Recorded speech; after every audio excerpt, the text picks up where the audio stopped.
Peneliti teknologi aplikasi masyarakat Rudi Laksmono memperkenalkan teknologi tepat guna pengolahan air payau atau air laut menjadi air tawar yang langsung dapat diminum. Teknologi ini diperuntukkan untuk pemanfaatan air laut di daerah pesisir sebagai air minum. Istimewanya dalam teknologi ini Rudi tidak menggunakan proses kimia, namun hanya mengandalkan kekuatan proses fisika. Dalam penjelasannya, Rudi mengatakan air laut dimasukkan ke dalam tabung filter gerabah.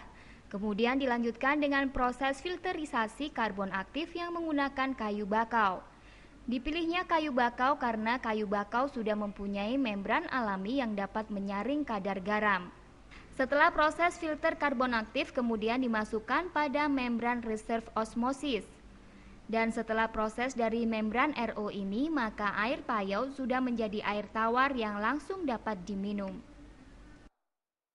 Jadi teknik di sini adalah teknik secara fisika. Saya tidak mengadopsi secara kimia. Mengubah air payau yang ada di pesisir pantai menjadi air tawar dan layak minum.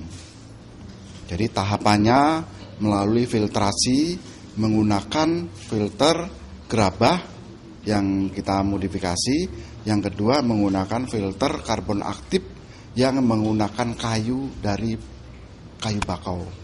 Kenapa dari kayu bakau? Karena kayu bakau ini sudah mempunyai yang namanya natural membran alami yang bisa menyaring air. Dari hasil simulasi di depan 12 peserta kursus di Tristar didapat kadar zat terlarut pada air tawar yang sudah diolah menggunakan proses fisika ini hanya menunjukkan angka 23. Sedangkan air minum dalam kemasan zat terlarutnya masih 144. Rudi menjelaskan dari hasil simulasi ini jelas terlihat proses pengolahan dengan teknologi ini dapat memperkecil ion-ion yang membahayakan kesehatan.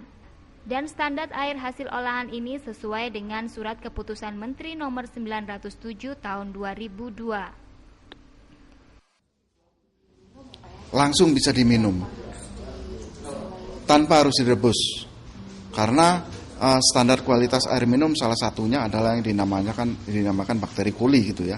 Nah, bakteri koli itu sendiri tidak akan lolos daripada membran. Dan konstituen atau zat-zat lainnya sudah dipisahkan di dalam filter tembikar maupun filter karbon aktif. Rudi mengatakan teknologi ini juga tepat untuk digunakan untuk fasilitas penyediaan air bersih korban bencana alam.